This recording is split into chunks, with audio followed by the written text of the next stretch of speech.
একদিকে নন্দিনীকে উচিত শিক্ষা দিল তটিনী, অন্যদিকে পরশুরাম ধারাবাহিকে এন্ট্রি নিল নতুন লাট্টু। বন্ধুরা, পরশুরাম ধারাবাহিকে দেখানো হয়েছে বিজিত লাহিড়ী আয়েশির রেজিস্ট্রি ম্যারেজ পার্টিতে তটিনীকে ডেড বডি সাজিয়ে এনেছে পরশুরাম, যেটা দেখে সবাই ভীষণ অবাক হয়ে যায়। মেয়েকে হারানোর শোকে সত্যজিৎ মুখার্জি কান্নায় ভেঙে পড়ে।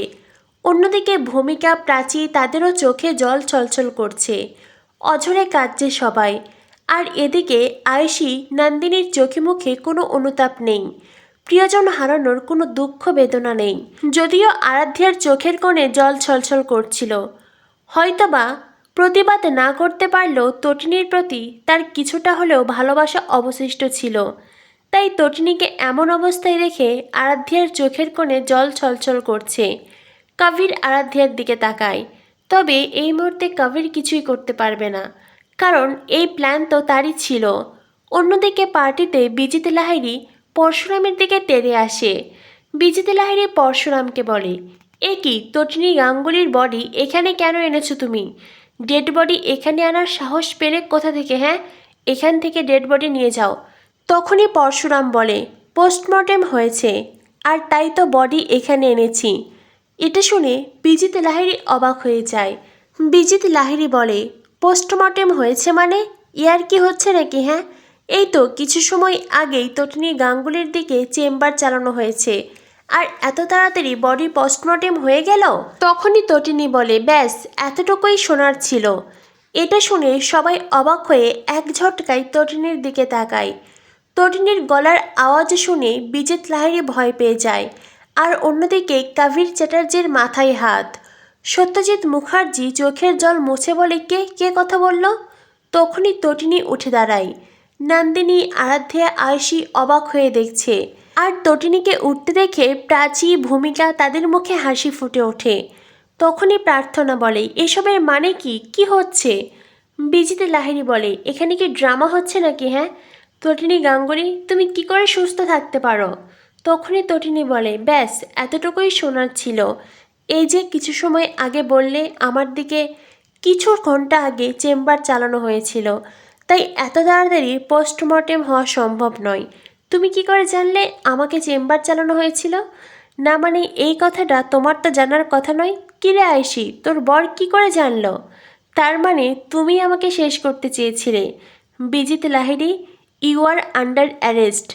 এখনই আমার সাথে তোমাকে আমার ডিপার্টমেন্টে যেতে হবে। তখনই বিজিত লাহিড়ী বলে, কোথাও যাব না, আমি কোথাও যাব না। নন্দিনী বলে, এইভাবে তুই আমার ক্লায়েন্টকে অন্যায়ভাবে গ্রেফতার করতে পারিস না। তখনই তটিনী বলে, থাক, তোর মুখে অন্তত ন্যায় অন্যায়ের কথা মানায় না। তোর মুখে আমি কোনো ন্যায় অন্যায়ের কথা শুনতে চাই না। এই বলে তটিনী বিজিত লাহিড়ীর দিকে যায়। তখনই কবির আসে। কবির এসে বলে, ওকে নিয়ে কোথাও যেতে পারবেন না আপনি, কোথাও না। এই বলে কবির তটিনীর হাত ধরে তটিনীকে পার্টি থেকে বার করতে চায়, কিন্তু তটিনী কবিরের গালে সপাটে চড় মারে। তটিনী বলে, সম্পর্কে আমি তোমার স্ত্রীর বড় দিদি হই, তাই আমাকে এইভাবে টাচ করবে না। যদি টাচ করতেই হয় প্রণাম করতে আমার পায়ে টাচ করবে। অবশ্য তুমি এই ভদ্রতার সভ্যতা কি করে শিখবে? তুমি তো ক্রিমিনাল বাবার ক্রিমিনাল সন্তান। তখনই আরাধ্যা বলে, ছোটদি ভাই, তুই এইভাবে কবিরকে ইনসাল্ট করতে পারিস না। তটিনী বলে, চুপ, একদম চুপ, কোনো কথা নয়। এবারে তটিনী বিজিতের হাত ধরে বিজিতকে টেনে নিয়ে যেতে চায়। তখনই নন্দিনী তটিনীর হাত ধরে। নন্দিনী তটিনীকে বাধা দেয়। তখনই তটিনী এক ঝটকায় নন্দিনীর হাতটাই মুচড়ে দেয়। তটিনী নন্দিনীকে বলে, চাইলেই আমি এখানেই তোকে আছাড় মারতে পারি। কেন জানিস? কারণ আমি প্রশিক্ষণপ্রাপ্ত, আর তুই কিচ্ছু করতে পারবি না। তাই আমাকে আটকাতে আসিস না। নেহাত তুই আমার দিদি হোস, তাই ছেড়ে দিলাম। তটিনী নন্দিনীকে কথাটা বলে তাকে ধাক্কা দিয়ে দূরে সরিয়ে দেয়। আর এরপরেই বিজিত লাহিড়ীর কলার ধরে তাকে এমন জোরে ধাক্কা দেয় যে বিজিত লাহিড়ী মেঝেতে পড়ে যায়। আর তারপরেই তটিনী বিজিতের বুকের ওপরে পা তুলে দেয়। তটিনী বিজিত লাহিড়ীর দিকে চেম্বার তাক করে বলে, Bijit Lahiri, you are under arrest. যেই কথাটা শুনে মুখার্জি পরিবারের সবাই অবাক হয়ে যায়। পরশুরাম তখন বিজিতকে টেনে তোলে আর বিজিতকে ওখান থেকে নিয়ে যেতে চায়। জিৎ মুখার্জি বলে, না, ওকে নিয়ে কোথাও যেতে পারবে না তুমি। এটা শুনে পরশুরাম জিৎ মুখার্জিকে বলে, হাতটা ছাড়ুন, আমি বলছি হাতটা ছাড়ুন। জিৎ মুখার্জি হাত না ছাড়লে পরশুরাম জোরে ঝাড়ি দেয় আর জিৎ মুখার্জি ছিটকে যায়। অন্যদিকে দেখানো হয় আয়েশি কান্নাকাটি করছে। আয়েশি বিজিতকে এইভাবে ছাড়তে চাইছে না, কারণ আগের বার তার বিয়ে ভেঙেছে। এবারও রেজিস্ট্রি বিয়ের আগেই বিজিতকে তুলে নিয়ে যাচ্ছে তটিনীর টিম আর এ স্পেশাল ব্রাঞ্চ, যেটা আয়েশি মেনে নিতে পারছে না। আয়েশি নন্দিনীকে বলে, বর্দি ভাই তুই কিছু একটা কর। জিৎ মুখার্জি নন্দিনীকে বলে, তুই কিছু একটা কর। নন্দিনী তখন পরশুরামকে বাধা দিতে চায়। পরশুরাম বলে, নন্দিনী মুখার্জি, আপনি হয়তো লটা পড়েছেন আর আমরাও ল জানি, আর সেই সাথে ক্রিমিনাল সাইকোলজিও জানি, তাই আমি কি করব না সেই নিয়ে আমাকে জ্ঞান দিতে আসবেন না। এই বলে পরশুরাম তটিনী বিজিতকে নিয়ে ওখান থেকে চলে যায়।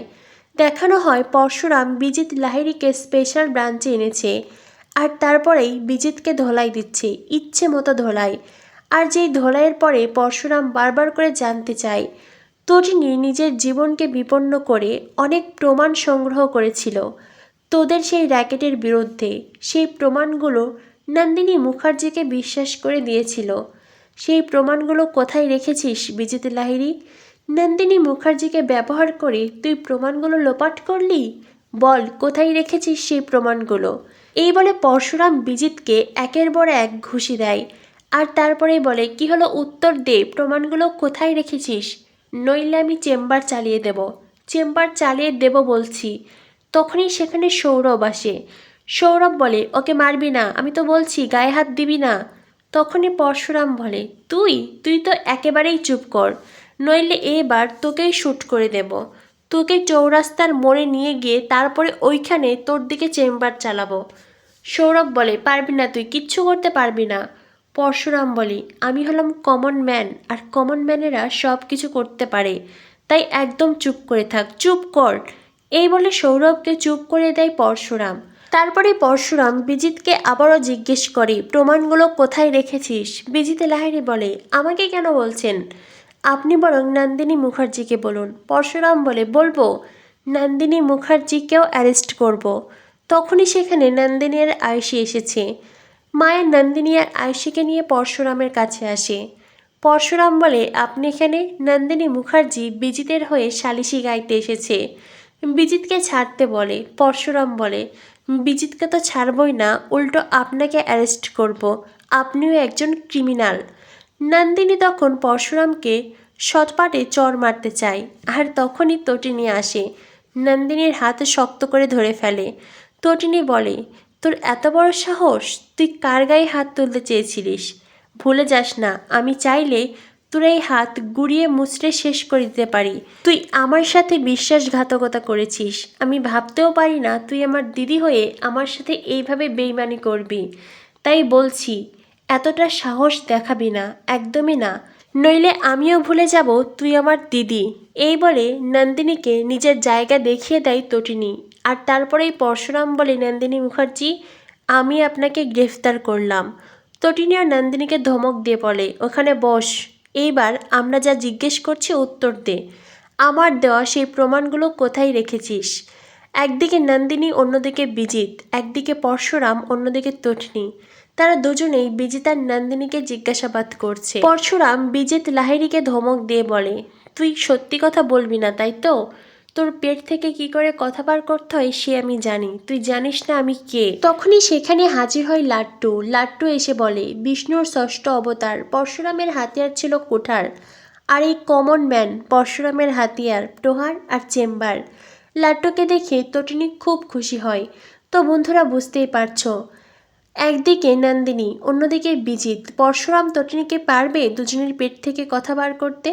তটিনীর সংগ্রহ করা সেই প্রমাণগুলো তারা কি ফিরে পাবে? কি হতে চলেছে পরশুরাম ধারাবাহিকে? পরবর্তী আপডেট পেতে আমাদের সাথেই থেকো। ধন্যবাদ সবাইকে।